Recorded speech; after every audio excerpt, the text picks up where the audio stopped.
In today's class, we will do how to calculate the interest and under the higher purchase. So please write down. There are the few cases. The number one, where the cash price and the interest rate and the installment are given, because this calculation of an interest rate is more important. Why?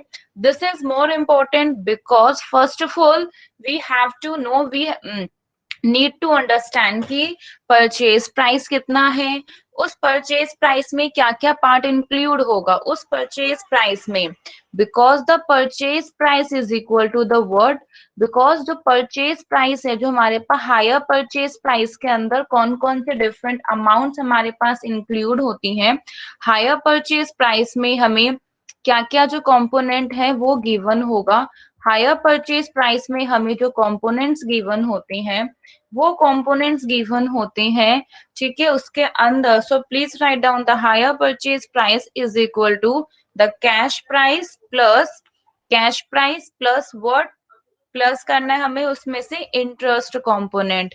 Suppose कीजिए मैं आपको बता रही हूँ कि हमने, ठीक है, एक यानी कि हायर एक भी हमने कोई भी मशीनरी को परचेज किया है एक हायर परचेज के अंदर, ठीक है, अगर मैंने मशीनरी परचेज की है हायर परचेज सिस्टम के अंदर, ठीक है, और हायर परचेज के यानी कि उसमें की जो वैल्यू है मशीन की, जो कॉस्ट है वो मशीन की है 10 लाख से द 10 लाख, और मैंने 5 लाख है, 5 लाख मैंने उसमें पे कर दिया, इट मीन्स डाउन पेमेंट मैंने कर दी है कितने की 5 लाख, बाकी remaining 5 lakh is a due, right. तो बाकी रिमेनिंग वो जो 5 लाख है, बाकी रिमेनिंग वो जो 5 लाख हमारे पास ड्यू है उसका क्या होगा, जो वो 5 लाख का हमारे लिए जो वो 5 लाख ड्यू है, ठीक है, उस 5 लाख पे मैंने उसे कन्वर्ट करा लेती हूँ हायर परचेज सिस्टम में, हायर परचेज के अकॉर्डिंग।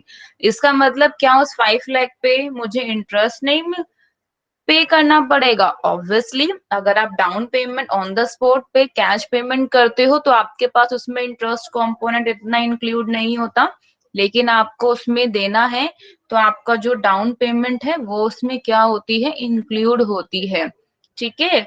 तो वही आपके पास जो हायर परचेज है, हायर परचेज प्राइस किसके होता है, hire purchase price is equal to किसके इक्वल होगा, आपका हायर परचेज प्राइस आपका कैश प्राइस, ठीक है, और उसमें क्योंकि जो आपके पास 5 लाख था रिमेनिंग, और उसमें आपको इंटरेस्ट का कंपोनेंट ऐड करना है, this interest component is more important because once you have calculated that interest amount, then our half work is done.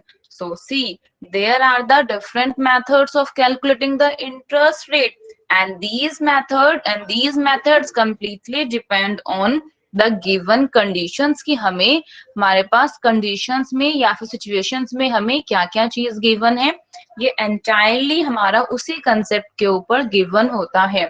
So the cash price, interest rate and installment are given. Illustration में on a 1st Jan 2003, A bought a television from a seller under hire purchase system, ठीक है, यानी कि 1 जनवरी 2003 में ए ने boat किया था, क्या, टेलीविजन बोट किया था, तो बोट ए टेलीविजन फ्रॉम, ठीक है, आ सेलर, सेलर से एक टेलीविजन ब्रॉट किया under the hire purchase, hire purchase के अंदर सेलर से एक टीवी टेलीविजन खरीदा, तो कैश प्राइस ऑफ बीइंग, तो उसका यानी कैश प्राइस कितना था, उसका 10 यानी कि इतने समथिंग, ठीक है, कैश प्राइस था।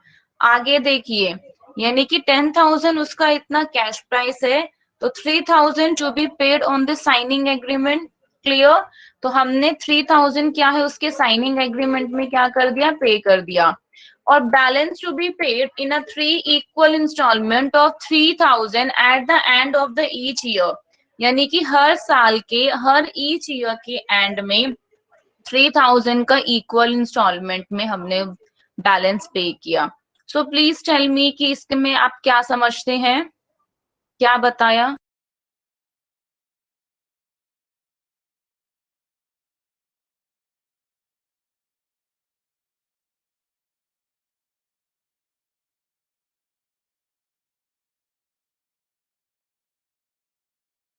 बताइए क्या समझा आप लोगों ने?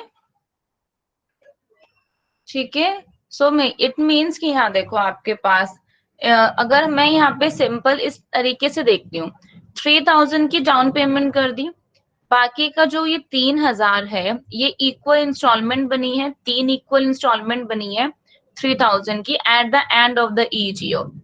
क्योंकि अगर आप स्टार्टिंग में कोई पेमेंट करते हो तो ईयर के स्टार्टिंग में इंटरेस्ट नहीं लगता, ईयर के एंड में ही आपके पास इंटरेस्ट लगेगा। ठीक है, ईयर के स्टार्टिंग में इंटरेस्ट नहीं लगता, ईयर के एंड में आपके पास क्या लगेगा, इंटरेस्ट लगेगा। ठीक है, so balance to be paid in a 3 equal instalment of 3000 at the end of the each year. तो ईच ईयर के एंड में 3000 का इक्वल इंस्टॉलमेंट में हमने उसे पे किया। इट मीन्स कि 3000 3000 3000 आगे समझ में 3000 हो गया। ये कितना है 12,000। इसका मतलब क्या है कि उसकी कॉस्ट कितने की थी, 10,000 की उसकी कॉस्ट थी।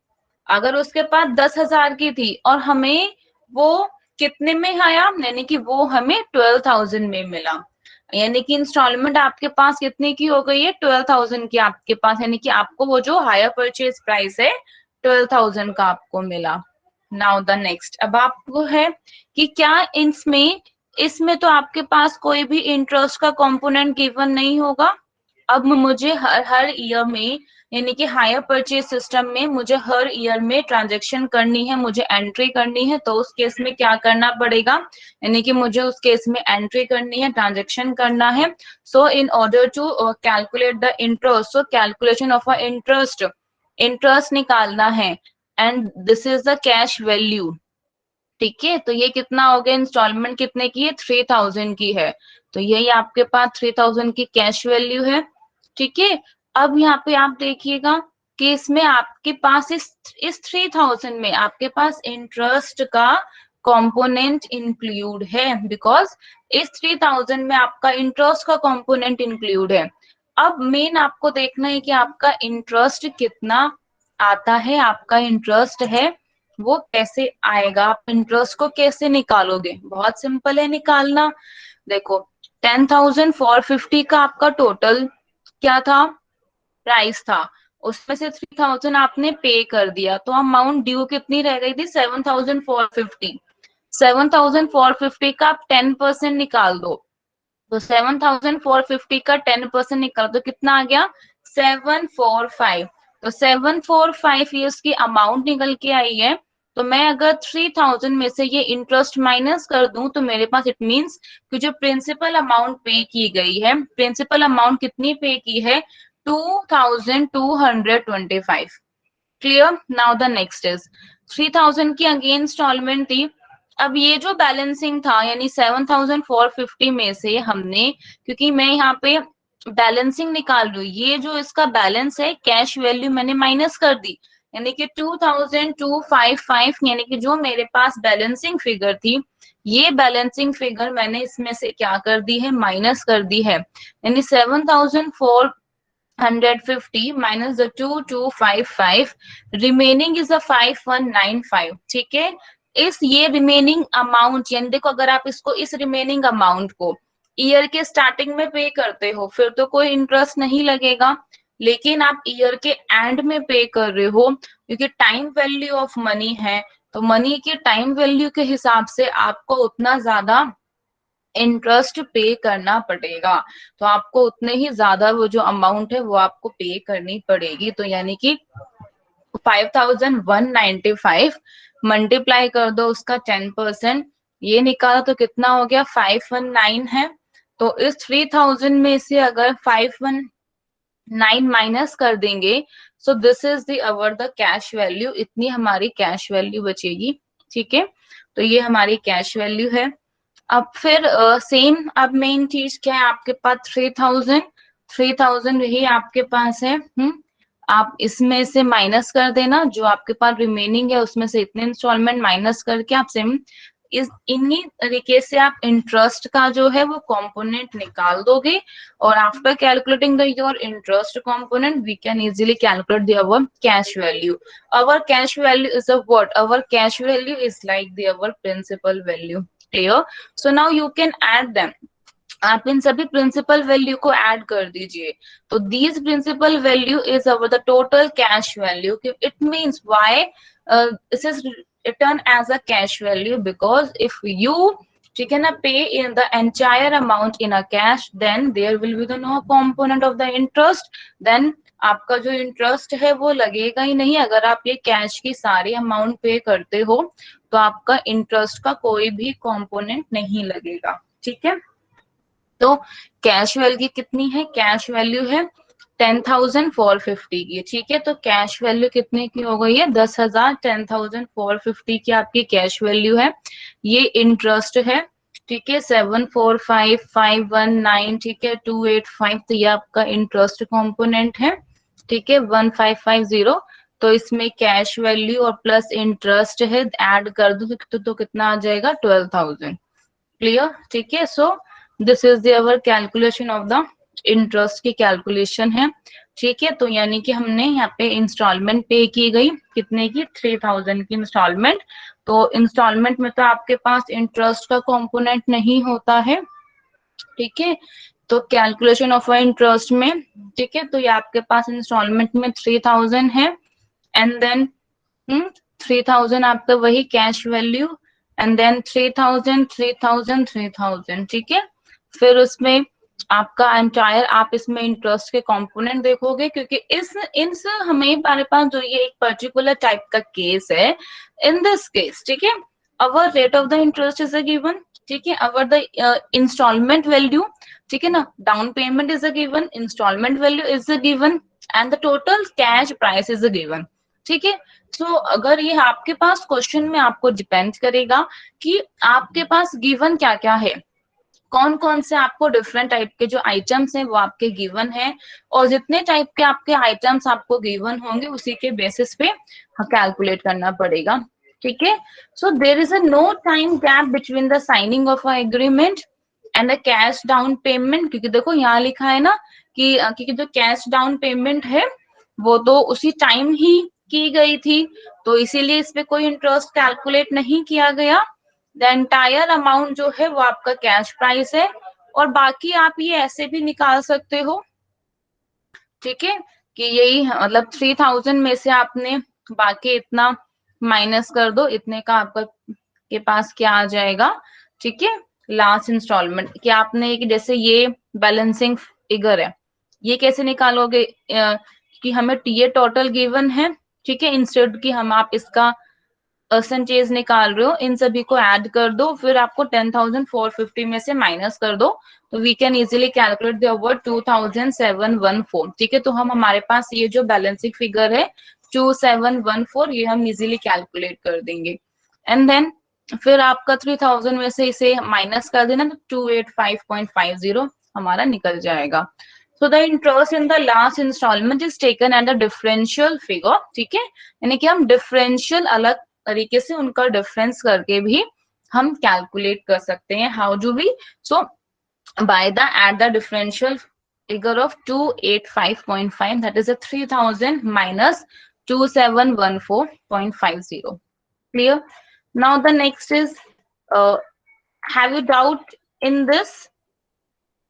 कोई डाउट है आपको? क्लियर हुआ? जो फर्स्ट केस आपको समझ में आया, have you note down? Paper pen लिया आपने, नोट डाउन कर रहे हो? बोलिए. मैम एक चीज पूछना है आपसे. मैम जो हाँ इंस्टॉलमेंट पूछो. प्राइस है इसमें hire price plus interest include है? हाँ तो हायर प्राइस बाबू, इंस्टॉलमेंट में इंटरेस्ट इंक्लूड नहीं होता, कैसी बातें कर रहे हो? इंस्टॉलमेंट मैम में इंक्लूड है ना इंटरेस्ट इसमें? Include obviously. ये तो एक साइलेंट कंडीशन है, ये तो एक हिडन है, इम्प्लिसिट है. इंस्टॉलमेंट में आपके पास क्या इंस्टॉलमेंट जब भी बनती है, अगर आप क्रेडिट कार्ड की इंस्टॉलमेंट कर रहे हो, होम लोन की या किसी भी लोन की आप इंस्टॉलमेंट पे लिए कन्वर्ट कर रहे हो, तो उसमें उनका इंटरेस्ट कंपोनेंट इंक्लूड होता है.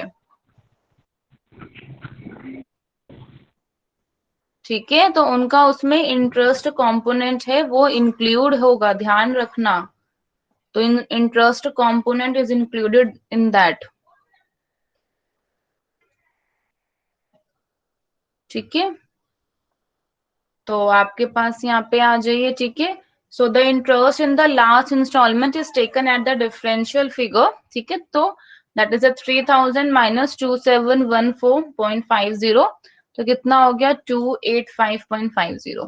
Now the next is the second, where the cash price and instalment are given. ठीक है, सेकंड में देखिए, देखो सेकंड में because depend we need to calculate the interest. ठीक है, बाय द गिवन सर्कमस्टांसेस और बाय द गिवन, ठीक है ना, कि स्टेटमेंट की हमें क्वेश्चंस में क्या स्टेटमेंट्स हमारे पास गिवन है समटाइम्स। ठीक है ना, rate of interest is not given, so the case number second is that the where the cash price and instalments are given, जहां हमें कैश प्राइस और जहां हमें इंस्टॉलमेंट गिवन होती है, but rate of interest is omitted. लेकिन जो rate of interest है वो हमें गिवन नहीं होता। ठीक है, where the cash price and instalments are given. ठीक है, जहां हमें कैश प्राइस और जहां हमें इंस्टॉलमेंट्स गिवन है, so where the cash price and instalments are given but the rate of interest is not given. ठीक है, but the rate of interest है वो ओमिटेड होगा। So where the rate of interest is not given and only the cash price and total payment है under hire purchase instalments are given, जहां पे हमें rate of interest given नहीं होता। ठीक है, where the rate of interest is not given. ठीक है, ध्यान रखना। एंड ठीक है, इंटरेस्ट का रेट आपको गिवन नहीं होगा, सिर्फ कैश प्राइस और आपको total payment under the hire purchase instalments, ठीक है, वो आपको गिवन है। देन इंटरेस्ट पेड डिफरेंस होगा आपका किस किस का, जो कैश प्राइस है और जितना आपको टोटल अमाउंट पेड करना है as per the agreement. So this interest amount is apportion in the ratio of the amount outstanding. How do we calculate now, see this. तो मिस्टर ए, ठीक है, illustration है, सो थोड़ा सा मैं आप लोगों से भी ये पहले पूछूंगी, डिस्कस करूंगी। सो इलस्ट्रेशन में, तो mister A bought a machine, तो मिस्टर ए ने एक मशीन बॉट की under the hire purchase agreement. Clear, तो under a hire purchase agreement mister A bought a machine, the cash price of the machine being 18,000। सो जो उसका cash price है machine का 18,000। What do you mean by that 18,000? 18,000 means अगर आप अभी on the spot, ठीक है, मशीन को देते हो 18,000 रुपए देते हो, तो क्योंकि आप अगर शॉप पे गए हो, अगर आप एक मोबाइल फोन लेने जाते हो, तो वहां पे आप क्या बोलोगे कि ठीक है अभी आपको फोन लेना है, अब वो जो आपको फोन लेना है वो आपका मान लो 40,000 का है, तो आपने 40,000 पे करोगे, फोन ले आओगे। लेकिन अगर नहीं है आपके पास मनी, अगर आपने उनको इंस्टॉलमेंट में कन्वर्ट किया, तो क्या उसमें इंटरेस्ट कॉम्पोनेंट इंक्लूड नहीं होता? ऑब्वियसली, तो आपका उसमें इंटरेस्ट कॉम्पोनेंट इंक्लूड होता है। तो mister A bought a machine under the hire purchase agreement, तो मिस्टर ए ने हायर परचेज एग्रीमेंट के अंडर एक मशीन बॉट की, the cash price of the machine being 18,000। ये जो मशीन का जो कैश प्राइस है वो कितने का है? 18,000 का है। ठीक है, the cash price of the machine being 18,000 as per the terms buyer has to pay 4,000 on signing the agreement. It means कि बायर को कितना पे करना है? 4,000 उसको पे करना है, एग्रीमेंट को साइन किया है, तो यानी कि 18,000 में से आपका 4,000 गया, तो रिमेनिंग अमाउंट जो बची कितने की बची? आपकी 14,000। मीन्स 14,000 पे आपको इंटरेस्ट पे करना है। Now the next, and the balance in a 4 instalment of 4,000 each, और जो बैलेंस है वो 4,000 ईच की हर 4 इंस्टॉलमेंट में, and the balance in a 4 installment of the 4,000 each payable at the end of the each year, जो कि हर साल के एंड में क्या है? पे किया गया है। सो अब आप देखो इसमें आप कैसे निकालोगे। तो 4,000 की आपकी इंस्टॉलमेंट थी, 4 इंस्टॉलमेंट है, यानी 4,000 मल्टीप्लाई बाय द 4, ठीक है, प्लस द 4,000, ये हमने जो डाउन पेमेंट की है। इसका मतलब कि 20,000 is our the actual higher purchase price. This amount is actually payable. अब अगर मैं कैश में परचेज करती हूँ तो कैश में मेरे पास आएगा 18,000 का। तो यानी कि अमाउंट पेबल कितना है, अमाउंट पेबल है यानी 4,000 multiply by the 4 is the 16,000, और इस 16,000 में मैंने 4,000 को ऐड कर दो तो कितना हो जाएगा 20,000। Clear? So 20,000 is our the, ठीक है, अमाउंट पेबल जो हमारे पास हायर परचेज प्राइस है। इसमें से cost price of the machine है, मशीन की जो कॉस्ट प्राइस है, तो जो मशीन की जो कॉस्ट प्राइस है, जो मशीन की जो कॉस्ट प्राइस है, मशीन की जो कॉस्ट प्राइस है, ठीक है, वो कितनी है 18,000। So the interest payable is our the 2,000। How do we calculate this? Now the amount, this amount of 2,000, इसका मतलब कि टोटल इंटरेस्ट मेरा 2,000 का है, ठीक है। जब टोटल इंटरेस्ट मेरा 2,000 का है, अब मुझे नहीं पता मुझे कैसे निकालना है, तो ये स्पेसिफिक केस है और ये आता है केस, ध्यान रखिएगा, ये एक स्पेसिफिक केस है, आता है एग्जाम में, काफी बार पूछा जाता है। So this amount of 2,000 is apportioned on the basis of the ratio of the amount outstanding at the end of the each year, कि हर साल के एंड में कितना पैसा आउटस्टैंडिंग है टोटल। अब सिंपल है आपके पास, यानी कि 20,000 की मुझे टोटल पेमेंट करनी थी, 4,000 डाउन पेमेंट हो गई, यानी कि 16,000 ड्यू है, और एट द एंड में 4,000 की, अगर हम यानी कि फर्स्ट ईयर में 16,000 ड्यू है, सेकेंड ईयर में मैं फर्स्ट ईयर का 4,000 पे कर चुकी हूँ तो 12,000 ड्यू है, तो थर्ड ईयर में मैं और 4,000 पे कर चुकी हूँ तो 8,000 ड्यू है, तो ऐसे ही आपका फोर्थ ईयर में। तो the amount outstanding at the end of the year, year के एंड में कितनी अमाउंट आउटस्टैंडिंग है, first year 16,000, second year 12,000, third year 8,000, fourth year 4,000, ठीक है। सो आप इसका रेशियो निकाल सकते हो, तो रेशियो विल बी 1:2:3:4। तो the interest divided in the ratio of the instalment, तो इंस्टॉलमेंट के रेशियो में जब इंटरेस्ट डिवाइड किया गया तो 1:2:3:4। क्लियर? टोटल इंटरेस्ट डिवाइडेड, अब देखो इसी रेशियो, ये जो रेशियो है ना, इसी रेशियो में आपको इन टोटल इंटरेस्ट को डिवाइड करना है, कि आपके ड्यू की कंडीशन में है given. So the total interest divided in the ratio of the instalment due, कितनी इंस्टॉलमेंट मेरी ड्यू है उसके रेशियो में ही आपको इंटरेस्ट को डिवाइड करना है। So 2,000 multiply by the 4 by the इसका total 10, 3 by the 10, 2 by the 10, तो ये आपने टोटल इंटरेस्ट ऐसे आप में निकालोगे, बिकॉज इंटरेस्ट का कंपोनेंट निकालना हमारे लिए इक्वली इंपॉर्टेंट हो जाता है, ठीक है, क्योंकि हमें एंट्री करनी है, ट्रांजेक्शन्स करनी है, बिना उसके कंपोनेंट को निकाले हुए हम नहीं करते। So the amount payable is 4,000 plus 4,000 multiply with the 420, cost price of the machine is 18,000, interest payable is 2,000, ठीक है। तो 2,000 को हमने अपोर्शन किया है उसके अमाउंट जितनी आउटस्टैंडिंग है उसके रेशियो के बेसिस पे, ठीक है। सो ईच ईयर में अमाउंट आउटस्टैंडिंग है, तो कि जो भी अमाउंट आउटस्टैंडिंग है इंटरेस्ट, इंस्टॉलमेंट की इंटरेस्ट पे ये ड्यू है, ठीक है, रेशियो है, टोटल इंटरेस्ट आप निकाल दोगे। इसमें कोई डाउट है किसी को? मैम फर्स्ट ईयर में बोलो। डाउन पेमेंट भी कर रहे हैं मैम, डाउन पेमेंट भी तो कर रहे हैं। आप डाउन पेमेंट में कभी इंटरेस्ट इंक्लूड होता है?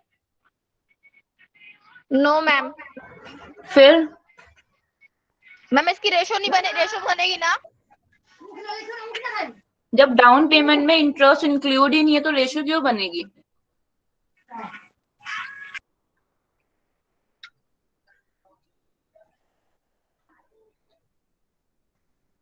डाउन पेमेंट में जब इंटरेस्ट इंक्लूड नहीं है तो रेशियो क्यों बनेगी, पहले बताओ।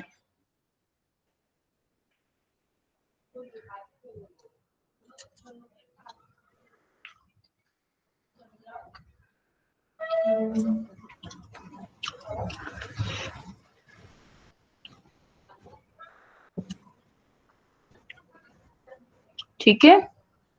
अमाउंट पेबल 20, क्योंकि इंटरेस्ट, जो इंटरेस्ट बनेगा वो आपका जब इंस्टॉलमेंट होती है उसी पे ही आपका बनेगा। बेटा डाउन पेमेंट में कहाँ से बताओ, आप ऑन द स्पॉट कैश पे कर रहे हो, तो क्या कैश प्राइस में इंटरेस्ट इंक्लूड होता है? तो फिर बेनिफिट क्या हो गया उसको इंस्टॉलमेंट में कन्वर्ट कराने का? तो उसमें कराने का कोई बेनिफिट नहीं होगा।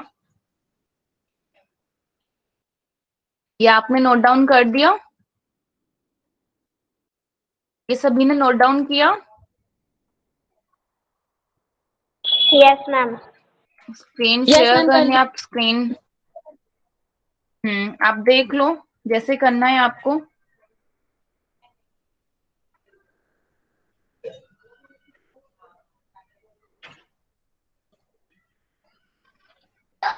एक बार थोड़ा सा और बता दो मैम, नोट नहीं हुआ पूरा कौन से वाला, सेकंड या फर्स्ट? वाला। फर्स्ट वाला।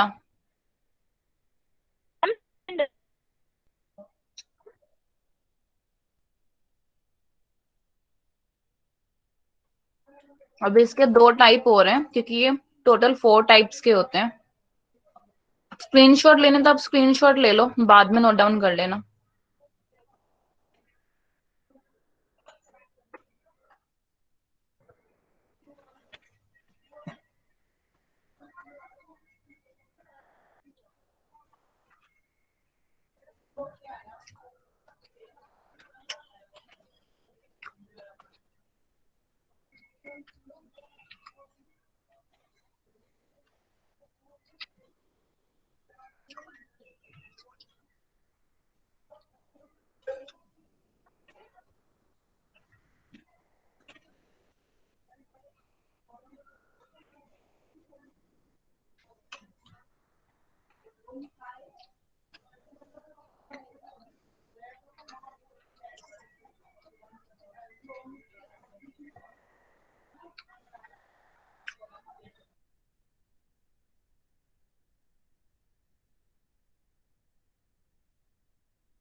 डन।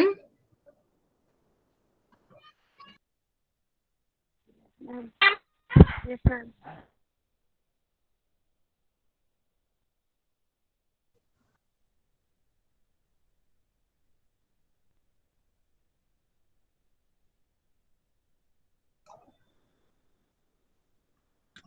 नाउ द थर्ड,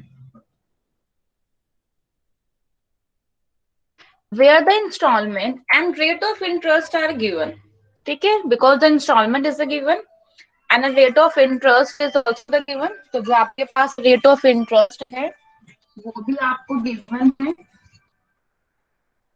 तो आपके पास रेट ऑफ इंटरेस्ट गिवन है और आपको उसका जो है इंस्टॉलमेंट वो भी आपको गिवन है।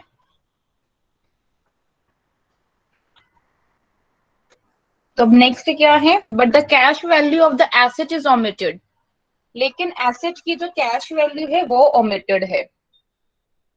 एक मिनट रुकना।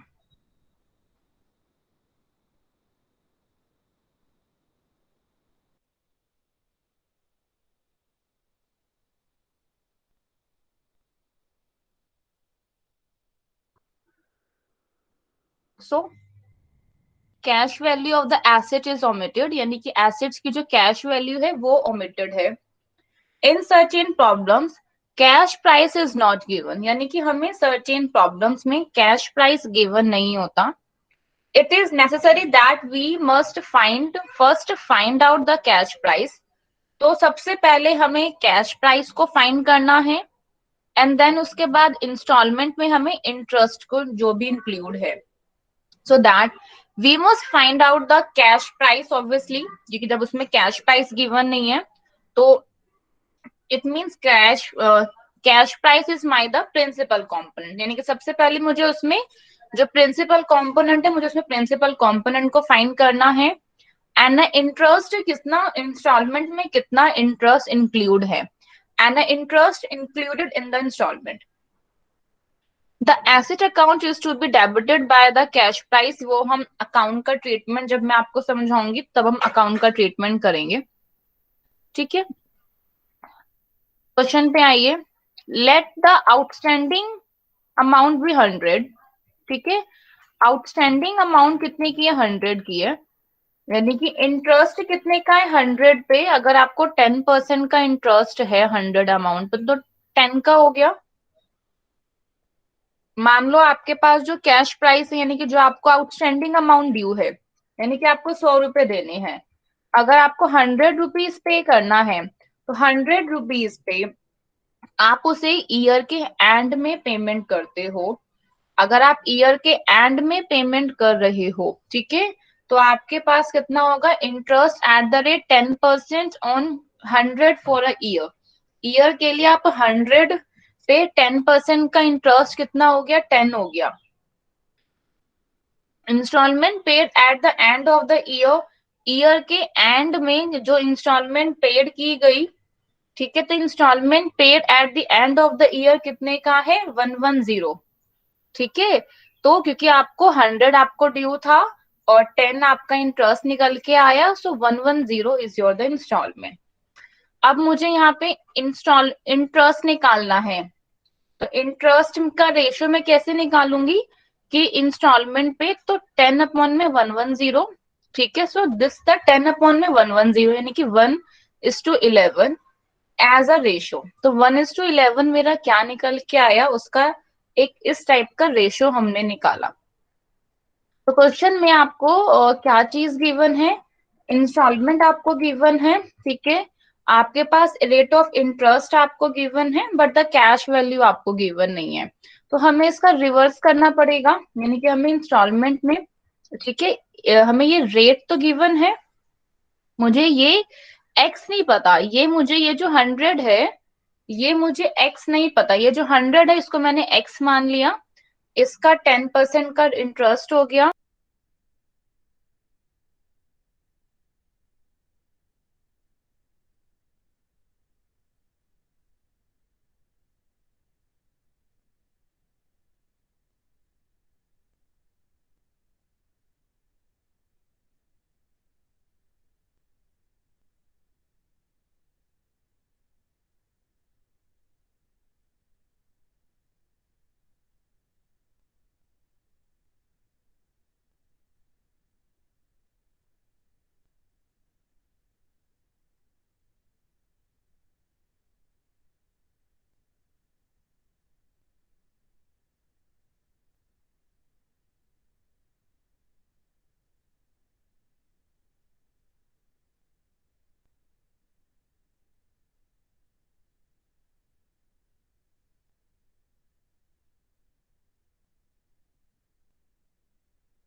विशाली मैम किधर गई?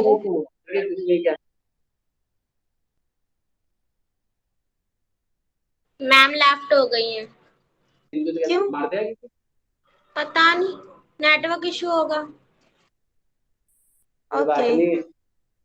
कुछ बोल रही थी मैम? हाँ, आज तो सबका यही हो रहा है। कर लिया आज? क्या? पढ़ लिया आज?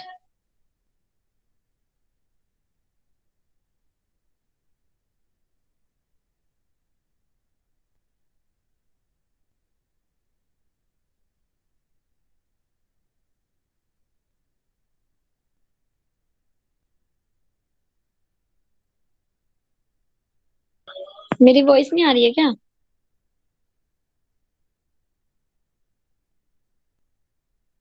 आ रही है।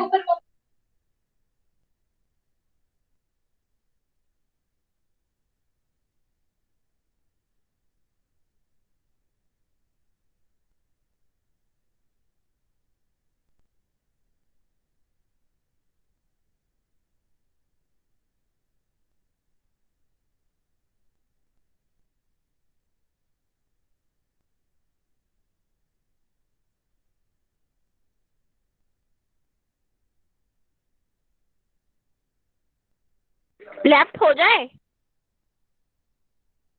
यार। आज हो क्या रहा है मुझे समझ में नहीं आ रहा, तीनों क्लास में गड़बड़।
हाँ, बोल दो अटेंडेंस। हाँ बोल दो।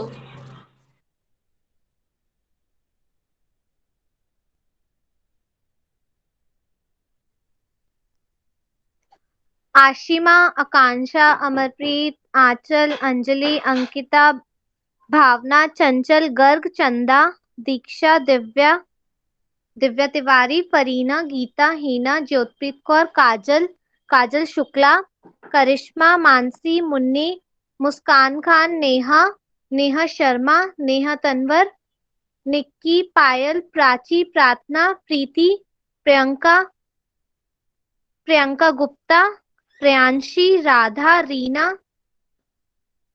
रिंकी, साक्षी, संध्या, शालिनी, श्रुति, शुभांगी सोनी, सिमरन माता, तान्या। आपने रिचा नहीं बोला। अटेंडेंस बोल रहा हूँ। आपने रिचा नहीं बोला।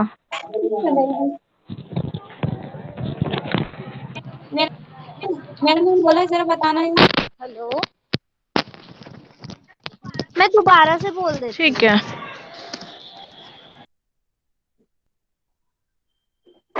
आशिमा, आकांक्षा, अमरप्रीत, आंचल, अंजलि, अंकिता, भावना, चंचल गर्ग, चंदा, दीक्षा, दिव्या कुमारी, दिव्या तिवारी, फरीना, गीता, हेना, ज्योतप्रीत कौर, काजल, काजल शुक्ला, करिश्मा, मानसी, मुन्नी कुमारी, मुस्कान खान, नेहा, नेहा शर्मा, नेहा तनवर, निक्की, पायल, प्राची, प्रार्थना, प्रीति, प्रियंका, प्रियंका गुप्ता, प्रियांशी, राधा, रीना, रिचा मित्तल, रिंकी, साक्षी, संध्या, शालिनी, श्रुति, शुभांगी, सिमरन, तान्या। सिमरन मेरे वाला लगाया ना? हाँ, एक ही सिमरन है। हाँ ओके ठीक है, जाए अब, चले अब सारे। चलो तो लास्ट कर देते हैं। एक बारी मैम से तो पूछ लो। टाइम भी तो हो गया अब।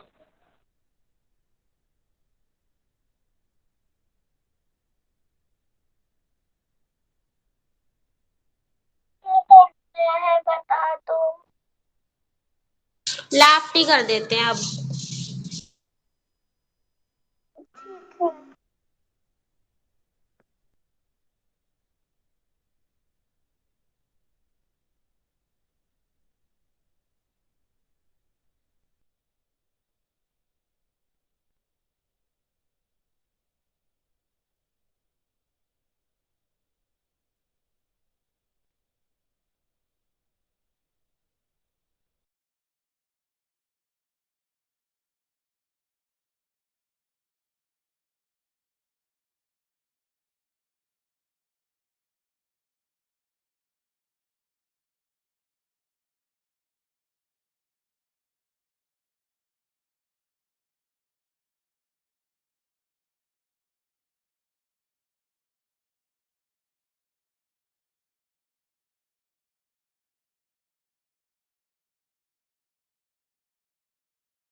हेलो हेलो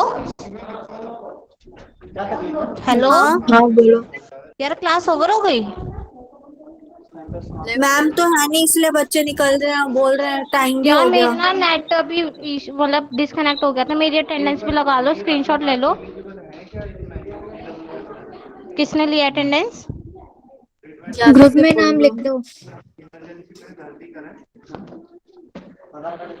नाम वो अटेंडेंस किसने लिया है ये पूछ रही हूँ मैं।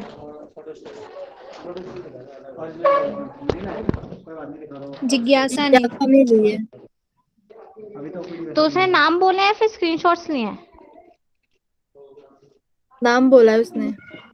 अबे यार मेरी तो लगा दो यार। अरे उससे बोल दो ना। मैंने वैसे बीकॉम वाले ग्रुप में भेज दिया है। मैम ने बोला है यार 1 मिनट फिर से ज्वाइन करो करके। हाँ, तब लग जाएगी।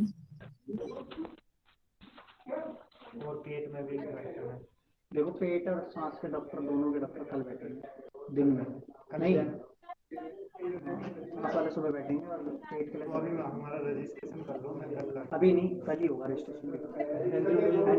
टाइमिंग क्या है? मैम बोल रही है फिर से ज्वाइन कर लो। मैम आपने ज्वाइन करने के लिए कहा था, ज्वाइन कर लिया। दीपांशी, दीपांशी ये दोबारा ज्वाइन करने के लिए। हेलो दीपांशी, तुम खाना खाने जा रहे हो तो खाओ। हेलो दीपांशी। हाँ जी। दीपांशी, और मैम ने टेस्ट की डेट बता दी, टेस्ट की। हाँ हमने हाँ मैं दोबारा बोल तो रही फोटो हूँ, भेजी है ज्वाइन करने के लिए। मैम ने टेस्ट की डेट बता दी। यार ये गलत बात होती है। यार एक ही क्लास को 3 दिन बाद थोड़ा ना ज्वाइन करेंगे अब। दीपांशी, मैं तुमसे टेस्ट की डेट शीट पूछ रही हूँ। टेस्ट मैम कब लेंगी? संडे को लेंगी या मंडे को लेंगी? यार मेरा ना नेटवर्क नहीं आ रहा, मुझे आवाज क्लियर नहीं आ रही है। कोई मुझे बता सकता है कि टेस्ट की डेट क्या है? मैम ने अभी कुछ बताया नहीं है टेस्ट के दूसरे लिए। ने फोन कर दिया, कट गई थी यार अटेंडेंस कभी। चलो ठीक है।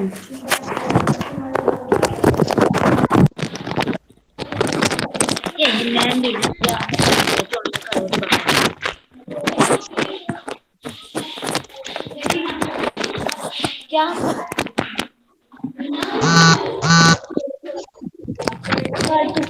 टिफिन तो बोला उनके लिए।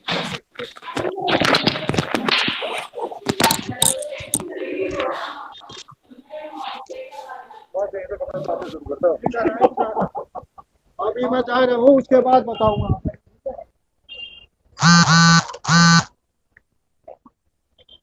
लेफ्ट होना है इस वाली लिंक से। अबे यार क्या चूतिया बनती है।